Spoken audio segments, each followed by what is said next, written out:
IT job కోసం చూస్తున్నారా? ఐటీలో కెరియర్ బిల్డ్ చూసుకోవాలనుకుంటున్నారా? అయితే సమాధానం కోడింగ్ ట్యూటర్. నమస్కారం, వెల్కమ్ టు ఐ డ్రీమ్. నేను మీ సంగీత.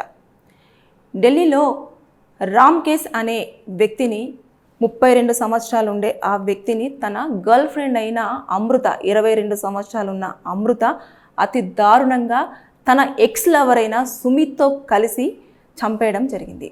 అసలు ఏం జరిగింది, ఆవిడకు ఈ కేసులో ఎలాంటి శిక్షలు ఉంటాయి అంటే ఆవిడకు ఖచ్చితంగా 10 సంవత్సరాల వరకు జైలు శిక్ష పడే అవకాశం ఉంటుంది. లేదు అనుకుంటే ఇవన్నీ కూడా ఫోరెన్సిక్ వాళ్ళు కానివ్వండి, పోలీసులు ఎంక్వైరీ చేసిన దాని ప్రకారంగా కానివ్వండి, వాళ్ళు ఇచ్చే ఎవిడెన్సెస్ కనుక స్ట్రాంగ్గా ఉండి అన్ని రకాలుగా చూసిన తర్వాత ఒకవేళ డెత్ పెనాల్టీ కూడా పడే అవకాశాలు చాలా వరకు ఉంటాయి. దాంతోపాటు కూడా ఫైన్ విధించడం అనేది జరుగుతుంది.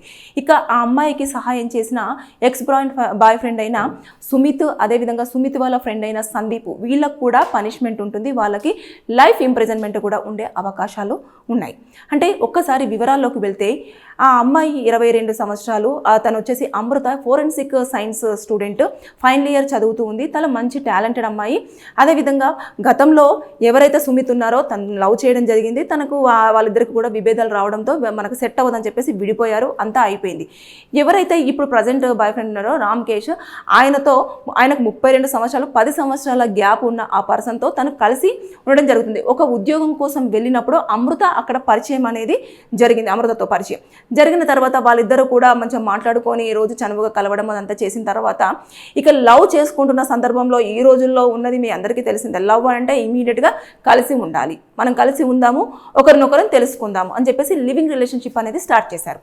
చేసిన సమయంలో ఎప్పుడైతే ఈ రామ్ ఉన్నాడో ఆ రామ్ అమృతకు సంబంధించిన ప్రైవేట్ టైం, వాళ్ళిద్దరు కలిసి ఉంటున్న సమయంలో ఉన్న ఫొటోసు, వీడియోసు ఈ అమ్మాయికి తెలియకుండా రికార్డ్ చేయడము, ఫొటోస్ తీసుకోవడము అన్నీ తీసేసుకొని తన హార్డ్ డిస్క్లో దాచిపెట్టేసుకొని అలా కంటిన్యూ చేస్తూ వస్తున్న సందర్భంలో అమృత ఒకరోజు అడగడం జరిగింది, దయచేసి ఆ వీడియోస్ ఫొటోస్ తీసేయి, నాకు నువ్వు ఎందుకు ఇలా దాచిపెడుతున్నావో అర్థం కావట్లేదు అని చెప్పేసి. ఆ అబ్బాయి కూడా మంచిగా ఐపీఎస్ కోసం అని చెప్పేసి ట్రైన్ అవుతున్న స్టూడెంట్, అంటే మంచి పొజిషన్లో ఉండాల్సిన ఇద్దరు కూడా ఇప్పుడు క్రైమ్లో అంటే అతను లేకుండా అయిపోయింది. అదేవిధంగా ఈ అమ్మాయి మంచి బ్రైట్ ఫ్యూచర్ పెట్టుకోవాల్సిన అమ్మాయి కాస్త తీసుకెళ్ళి జైల్లో కూర్చోవడం అనేది జరిగింది. అంటే ఇవన్నీ చూస్తుంటే వాళ్ళు చేసిన చిన్న తప్పిదాల వల్ల మొత్తం పనిష్మెంట్ పడి ఆ కోర్టుల చుట్టూ తిరిగి కోర్టులలో వాళ్ళు జైళ్ళలో జీవితం గడపాల్సిన సిచ్యువేషన్స్ ఎదుర్కోవాల్సి వస్తుంది. చిన్న ఆలోచన చేస్తే జీవితం అంతా బాగుపడుతుంది. అలా కాకుండా తొందరపాటు నిర్ణయాల వల్ల ఇలాంటివి చోటు చేసుకునే అవకాశాలు ఎక్కువగా కనిపిస్తున్నాయి.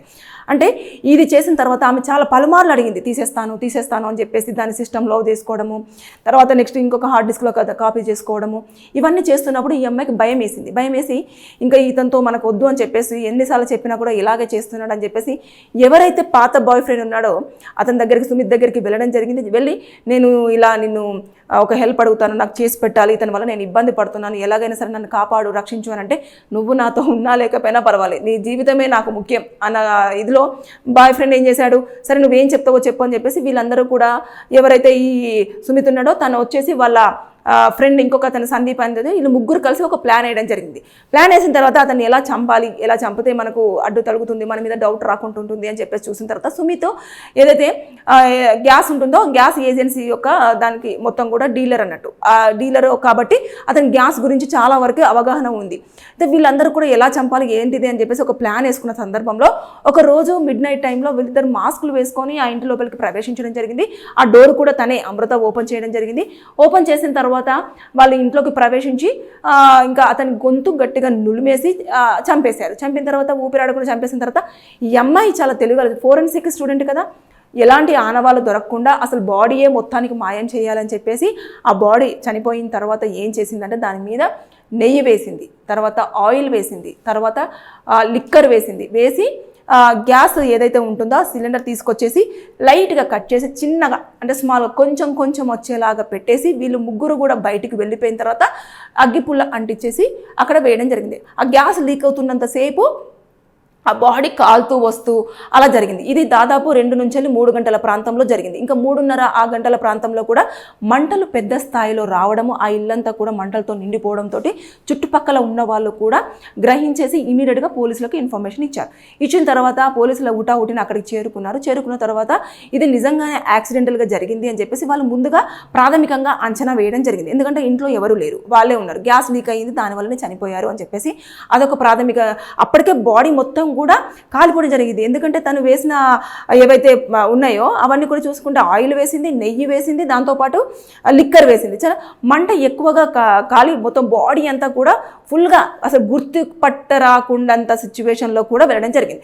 సరే అన్న తర్వాత పక్కన ఉన్న వాళ్ళు ఇతను ఒక్కడే ఉంటాడా అని చెప్పేసి అంటే లేదు, తినతో పాటు ఒక అమ్మాయి ఉంటుంది, అమ్మ పేరు అమృత అని చెప్పేసి అంటే అమృత ఫోన్ నెంబర్ తీసుకొని తనకు కాల్ చేస్తే నేను లేనంటే అయ్యో మీరు చెప్తానే నాకు తెలిసింది అది ఇదని చెప్పేసి ఏదో తను తప్పించుకునే ప్రయత్నం చేసింది. కాకపోతే ఎవరైతే అబ్బాయి చనిపోయాడో రామ్కేష్ వాళ్ళ బ్రదరు ఈ పోలీసులు దీన్ని సరిగ్గా పట్టించుకోవట్లేదు అని చెప్పేసి అన్న ఉద్దేశంతో సీసీ కెమెరా ఫుటేజ్లు ఎక్కడెక్కడైతే కెమెరా అయితే ఉన్నాయో వాటిని మొత్తం కూడా పరిశీలించి వాటినంతా కూడా ఫుటేజ్ తీసుకోవడం జరిగింది.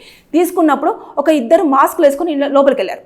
లోపలికి వెళ్ళిన తర్వాత వాళ్ళు బయటికి రావడం జరిగింది. బయటకు వచ్చిన కొద్దిసేపటి తర్వాత ఎవరైతే అమ్మాయి అమృత ఉందో తను కూడా బయటికి రావడం జరిగింది. అంటే ఈ లోపల ఏదో జరిగింది, వీళ్ళే కావాల్సుకొని మా బ్రదర్ని చంపేయడం జరిగింది అని చెప్పేసి అతను ఒక నిర్ధారణకు వచ్చేసి ఆ ఫుటేజ్ని తీసుకెళ్లి పోలీసులకు హ్యాండర్ చేశారు. చేసిన తర్వాత అప్పుడు మళ్ళీ అమృతను పిలిచి చాలా గట్టిగా వారి వేలో స్టైల్లో అడిగితే అప్పుడు తను ఏమి లేదు నేనే ఇలా చేశాను అని చెప్పేసి చెప్పుకుంటూ వచ్చింది. కానీ తర్వాత గట్టిగా అడిగితే అప్పుడు ఎక్స్ బాయ్ ఫ్రెండ్ దాంతోపాటు తన ఫ్రెండ్ ముగ్గురు కూడా ఇందులో ఇన్వాల్వ్ అయ్యాయి ఉన్నారని చెప్పేసిన తర్వాత వారి మీద మర్డర్ కేసు పెట్టారు. దాంతోపాటు ఫోరెన్సిక్లో మీరు మొత్తం ఆధారాలన్నీ కూడా డిజాల్వ్ చేయాలని చెప్పేసి ప్రయత్నం చేశారు. కాబట్టి దానికి ప్రకారంగా కూడా సెక్షన్స్ ఐపీసీ కింద కూడా అప్లికేబుల్ చేయడం జరిగింది. దీంతో పాటు వారిని అదుపులోకి తీసేసుకొని వాళ్ళు కోర్టులో ప్రొడ్యూస్ చేయడము, కేసు ఫైల్ చేయడం ఇవన్నీ జరిగిపోయినాయి. అంటే ఈ కేసులలో చూసేసుకుంటే ప్రధానంగా చాలా కేసులలో ఇన్వాల్వ్ అయినట్టే. అటు ఇప్పుడు ఆధారాలు ఏవైతే ఉన్నాయో వీటిని మొత్తం కూడా లేకుండా మొత్తం కూడా మాయం చేయాలన్న ప్రయత్నం చేశారు. కాబట్టి ఆ సెక్షన్స్కి అప్లికేబుల్ అవుతాయి.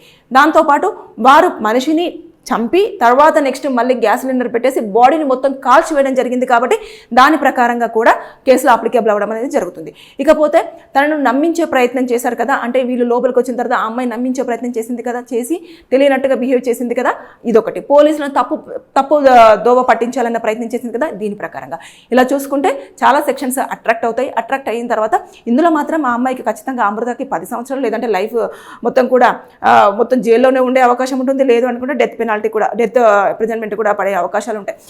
ఇదంతా చూసుకుంటే ఇలాంటి కేసులలో ఒక్క మాట, ఈ అమ్మాయి వీడియోస్ అన్ని ఫొటోస్ అన్ని తన దగ్గర ఉన్నాయి అని తెలిసినప్పుడు ఒక స్టెప్ ముందు ఫార్వర్డ్ అయ్యి పోలీసులకు ఇంటిమేషన్ ఇచ్చేసి నేను ఇలా ప్రైవేట్గా ఉన్న సమయంలో తను నాకు సంబంధించిన వీడియోస్ ఫొటోస్ అన్నీ కూడా నేను నావన్నీ కూడా పెట్టేసుకొని నన్ను బ్లాక్మెయిల్ చేయాలన్న ధోరణిలో వ్యవహరిస్తున్నాడు అన్న ఒక్క ఇన్ఫర్మేషన్ కనుక మీరు అతనికి పోలీసుల వాళ్ళకి ఇన్ఫర్మేషన్ ఇచ్చి ఉండేదంటే ఖచ్చితంగా అమ్మాయికి సంబంధించిన ఇన్ఫర్మేషన్ అంతా కూడా బయటికి రాకుండా పోలీసులు అతి జాగ్రత్త పడడం అనేది జరుగుతుంది. ఎందుకంటే అది ఆల్రెడీ చట్టంలోనే ఉంది, అమ్మాయిలకు సంబంధించిన ఇన్ఫర్మేషన్ ఎట్టి పరిస్థితుల్లో కూడా బయటికి ప్రొజెక్ట్ చేయకూడదు అని.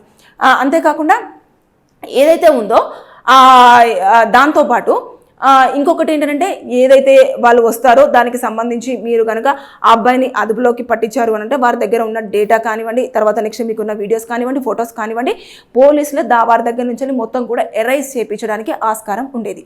అంటే ఆవిడ ఇది ఆలోచించకుండా అనవసరంగా చిన్న దాంతో పోయేదాన్ని కాస్త ఆవిడే పెద్దగా చేసుకొని ఒక క్రిమినల్ కేసులో ఇన్వాల్వ్ అయిపోయి A1గా ఆవండి, తర్వాత ఎక్స్ బాయ్ ఫ్రెండ్ని ఇన్వాల్వ్ చేసి బాయ్ ఫ్రెండ్ వాళ్ళ ఫ్రెండ్ను కూడా ఇన్వాల్వ్ చేసి A2 A3లుగా వాళ్ళు కూడా వచ్చేసి మొత్తం అందరు కలిసి వెళ్ళి జైల్లో కూర్చోవలసిన పరిస్థితిని నెలకొన్నది. అంటే చిన్న ఆలోచన చేస్తే వాళ్ళ లైఫ్లన్నీ కూడా బాగుపడేటి. అంటే పోలీసులు కూడా ఇలా జరుగుతుంది కాబట్టి నవేడేస్లో ఇలాంటివన్నీ కామన్గా అయిపోతున్నాయి కాబట్టి వాళ్ళు రక్షించేవారు. అలా రక్షించకుండా ఇప్పుడు అనవసరంగా కెరీర్ అంతా స్పాయిల్ చేసేసుకొని ఏదో కలలు కానీ చివరికి వెళ్ళి జైల్లో కూర్చోవలసిన పరిస్థితి వచ్చింది. ఇక్కడ చూసుకుంటే ఈ అమ్మాయి విషయంలో బెయిల్ కూడా రావడానికి చాలా తక్కువ స్కోప్స్ అనేవి ఉండడం జరిగింది. సో ఏదేమైనా సరే కానీ ఇలాంటి కేసులలో చూసుకుంటే ఇది కొన్ని రోజుల పాటు ఎవిడెన్సెస్ ఇవన్నీ కూడా కలెక్ట్ చేసేసుకొని మొత్తం ఆ పంచనామా చేసిన తర్వాత నెక్స్ట్ ఆ ఫోరెన్సిక్ డిపార్ట్మెంట్ నుంచి ఇచ్చే రిపోర్ట్ కానివ్వండి, తర్వాత వాళ్ళు ఇచ్చిన రిపోర్ట్ కానివ్వండి, చుట్టుపక్కల వాళ్ళు ఇచ్చే ఎవిడెన్సెస్ కానివ్వండి, ఇవన్నీ కలెక్ట్ చేసుకున్న తర్వాతనే పోలీసులు కోర్టులో ప్రొడ్యూస్ చేస్తే ఆవిడకు ఫుల్ ఫ్లెడ్జ్డ్గా పనిష్మెంట్ పడే అవకాశం ఉంటుంది. ఆవిడతో పాటు ఎవరైతే ఎక్స్ బాయ్ ఫ్రెండ్ ఉన్నాడో సుమిత్, దాంతోపాటు సందీప్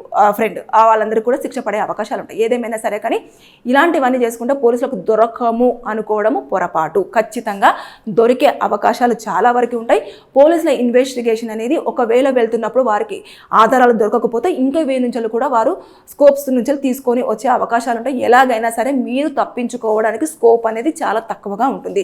సో నేరాలు చేసేటప్పుడు మీరు దానికి ఇంకొక సొల్యూషన్ ఉందా లేదా అనేది ఆలోచించి అక్కడ కాని పక్షంలో పోలీసుల దగ్గరికి వెళ్ళి ఇన్ఫర్మేషన్ ఇచ్చేసి మీరు అక్కడ నుంచి వెళ్ళి సహాయం పొందండి. కానీ ఇలా మీరు తెలియని తప్పులు చేసి క్రిమినల్ కేసులలో ఇన్వాల్వ్ అవ్వద్దు అనేది నేను ఈ వీడియోతో మీకు కోరుకోవడం జరుగుతుంది. Thank you.